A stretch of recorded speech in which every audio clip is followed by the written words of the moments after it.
Welcome to Money Mondays, powered by the Joseph Business School, where we bring you up-to-date money news for your personal finances and businesses. I'm your host, Jill Thompson. To our new viewers, thank you for tuning in to our podcast. We have with us today Deborah Smith Pegues. Yes, you guessed it, the former TV host of the faith-based how-to program, Winning with Deborah, on the TBN Salsa Network. She's a CPA, MBA, an international speaker, and interpersonal communication strategist.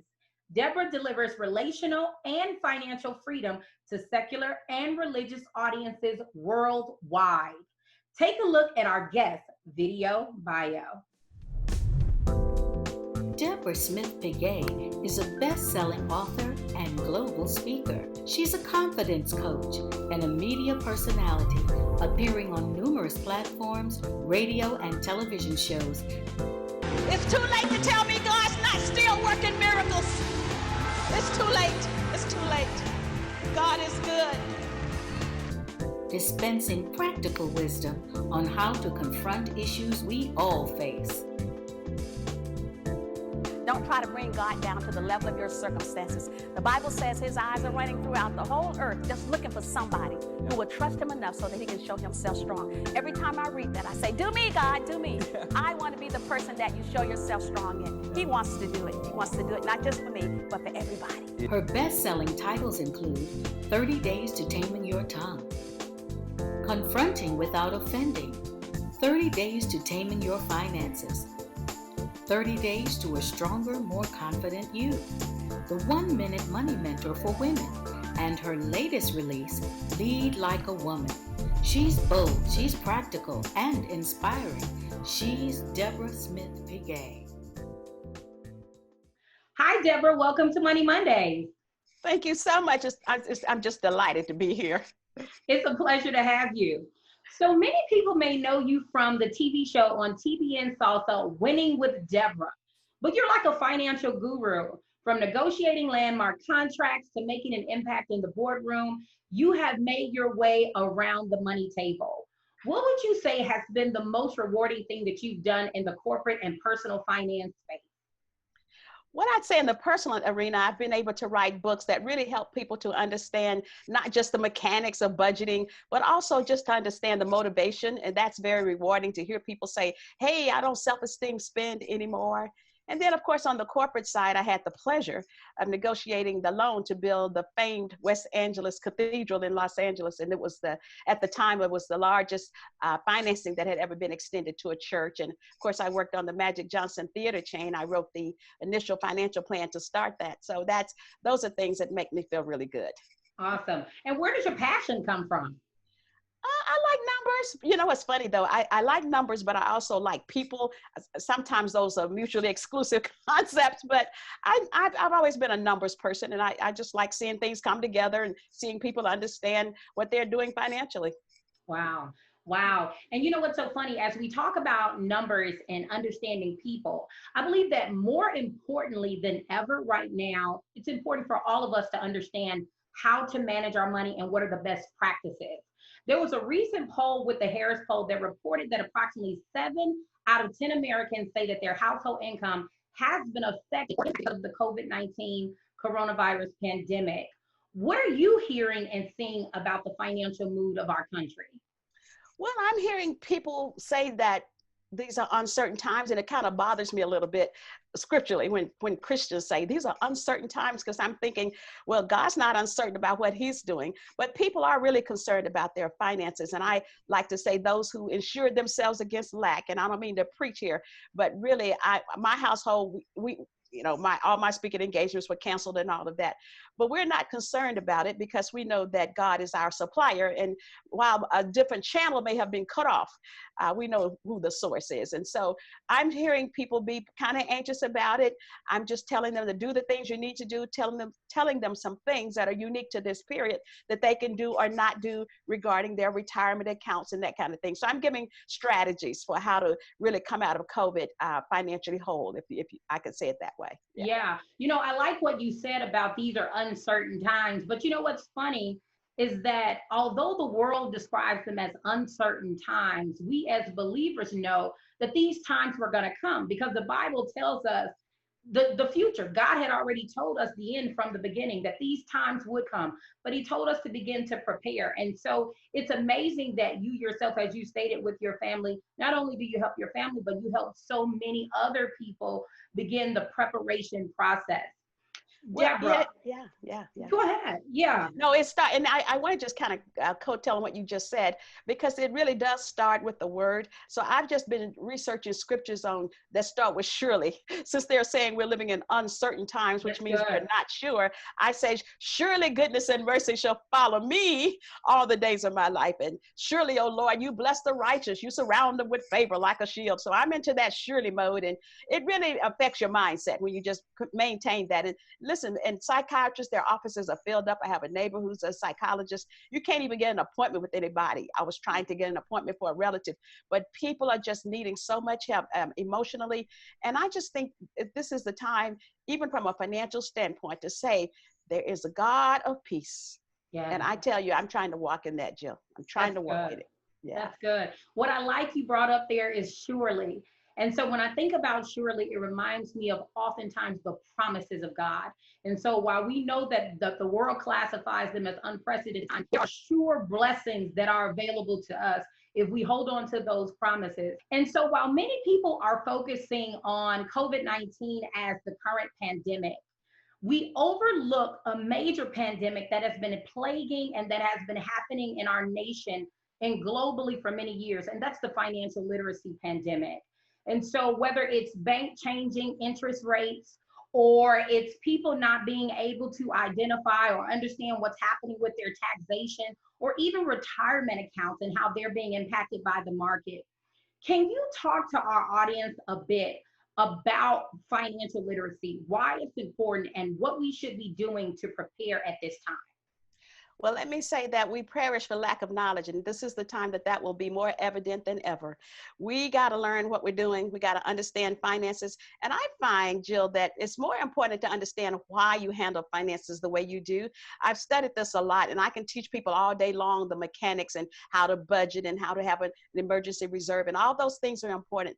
But you got to understand what's driving your financial decisions. And I'm seeing too many people who are stuck now in credit card debt because they were buying self-esteem, bought cars that just were really status cars. But I think people are going to come out of this, and even while we're in it, they're going to learn some wise things. And I just kind of want to talk just a little bit about one of the things I see people doing, drawing down on their IRAs, their retirement accounts.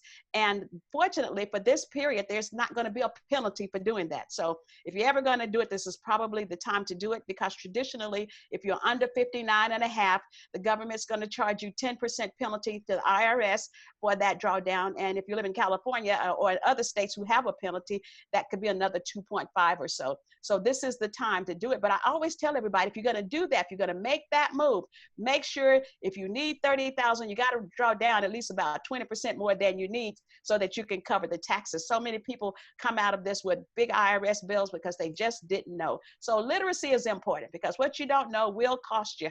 It will cost you. Wow. And so what are some other critical financial moves that people can be making right now to help them survive, and not just survive, but thrive in this time? Well, we got to make sure we get that emergency fund, keep trying to increase it, and make sure that you pay your credit cards. Pay the minimum. Don't save it up. Don't do anything. Just pay the minimum payment for now, because 35% of your FICO score is dependent upon how you pay your cards. And so you want that payment history to still be pristine. Don't stop. And whatever you need to do, if you need to take in renters, whatever you need to do, because there are only two options you have: increase your revenue or decrease your expenses. And so this is the time people are starting businesses. And I speak to women today as I say this: whatever you've been doing for free, listen, it's time to get paid for it. You can do well and still do good. That's important. Yeah.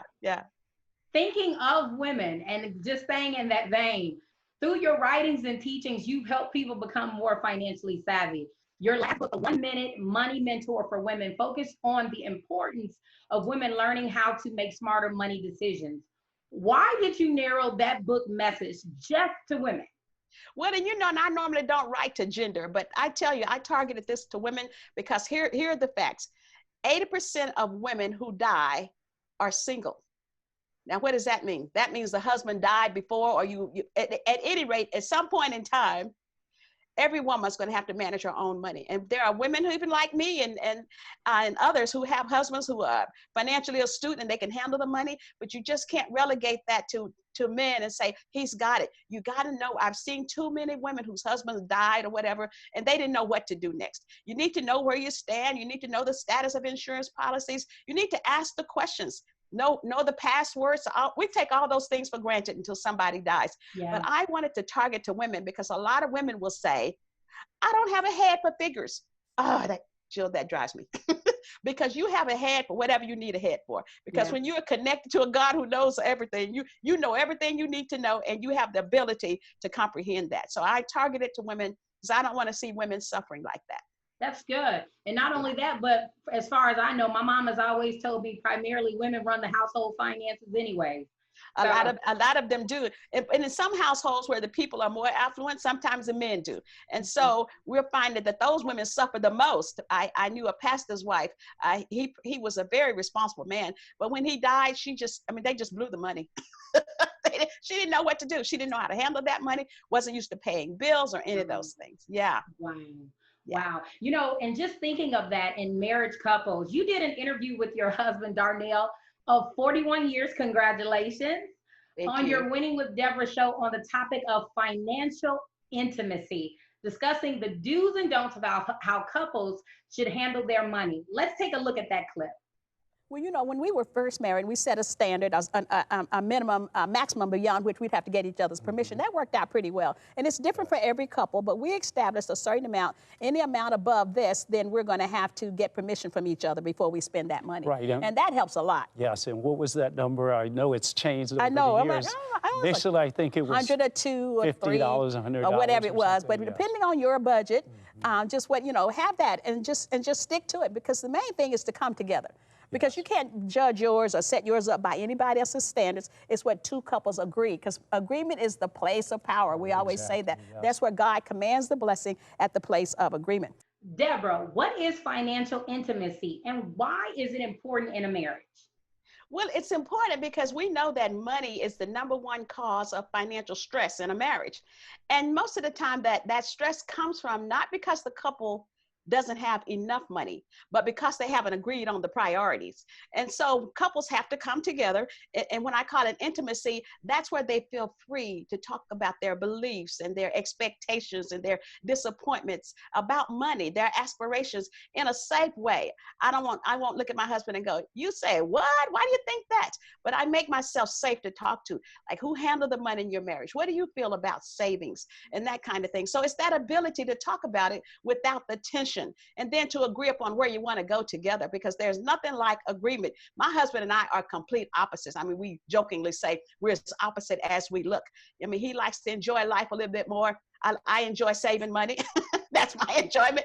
But you know what? We've come together because we've agreed on our goals. We say, we know we're going to pay tithes. We know we're going to have an emergency reserve. We know we're going to make sure we're insured. We don't want a mortgage. Those are the kinds of things that if you're working towards that, it doesn't matter what else you do if we keep those priorities the priorities. And that is the secret to a couple walking in harmony together. Because how can two walk together if they don't agree?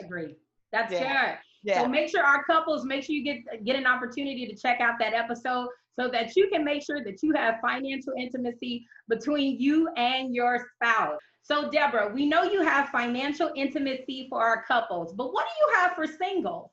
Well, I'm glad you asked, because I have a tool I developed called a 20/20 financial checklist to see if you and your potential spouse can see eye to eye, if you have 20/20 vision on whether or not you agree. And there are 20 questions you ask yourself. And if you both don't say yes to those 20 questions, then there's a good chance that could be a source of disagreement. And I can have that available for your viewers if you just go to my website at confrontingissues.com, and I'll get that to them, because that is so important. So Deborah, what are some tips in this 20/20 list? I'm very interested. Okay, well, first one is, do you pay tithes? I'm just going to read a couple of them. It says, And here's, you both answer, and there's a yes and a no for each one, and you take it side by side. And one of them says, I do not believe in or practice tithing to the church. Or that's, you say yes or no. I buy status symbols to validate myself, my image. I have had 3 different employers in the last 5 years. So those are kind of things you need to understand. I believe in splitting the bills 50-50. Maybe you're marrying somebody who doesn't believe in splitting, or my FICO score is under 700. You know, those are all the things you need to know. So you need to ask that, and you have to ask it in the context of just, I'm seeking to understand your financial personality. It's how you present it, because nobody wants to feel like it's an inquisition. But those are just one of the tools I use for singles, to say, okay, let's get real. Don't have your head in the sand. If you're financially incompatible, let's talk about how you're going to work through that. Doesn't mean you don't have to marry the person. You shouldn't, but you know, it just means that you need to come together now while there's still time, because it could be a deal breaker ultimately. That's good, Ms. Deborah. Yeah. And is that a book? Yes, it's a book. It's called 30 Days to Taming Your Finances. And so it's in the appendix, and people have just used it, and even couples, because some couples didn't have the talk. And I would really challenge your audience to have that talk, because I know there's got to be some tension. Do we lend money to our relatives? Do we lend money at all? You know, my husband and I have a rule, and we've let it be made known. We don't make loans to relatives. Or if we do, you have to sign a promissory note. Because if you're responsible and you fell on hard times, then we'll say, okay, you'll be an exception, but you have to sign a promissory note. And the reason you have to do that, folks, I'm putting my CPA hat on. If you do that and they don't pay you off, then you can write it off on your taxes if you show that you did indeed plan to establish debt. It wasn't just a gift. So if you don't have it documented. Yeah. I love that. That's absolutely important. Fabulous. Because listen, I'm sure there are many people that are in our audience right now that we have lent money and did not get it back. And so I like that tip. I'm definitely going to start establishing myself some promissory notes. How about that? That's right. And you know, Jill, one of the things I like to tell people to do too, for sure during this season, is to have at least $1,000.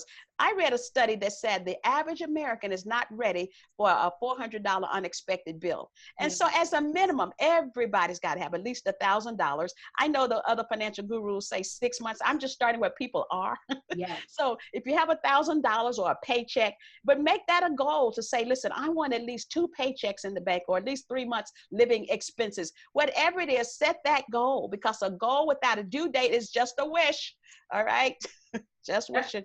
That's good to know. And so, Deborah, even staying in the vein of talking about your books, you've written over 18 books and you sold 2 million copies. And a few of them are on personal finance topics. I first want to ask you, how did you find the time to write 18 books? I'm just trying to finish my first. Let me tell you this, and you can write this down, because this is good stuff that you won't hear at any kind of seminar. I have a strategy. I don't write in order. I will write 300 words a day for maybe 5 days a week, or 3, or whatever. On average, you want to make sure you try to get around 35 to 40,000 words for a book to have a spine and all of that. But here's the deal. Just get an outline. That's your map. And then just write as thoughts come to you. You will never find an opportune time to complete a whole chapter, then go to the next. You need to just get that outline and say, I'm going to write this. If I get a thought on chapter 8, if I get a thought on chapter 2, you know, I just make sure that in every book I call it the PIER approach.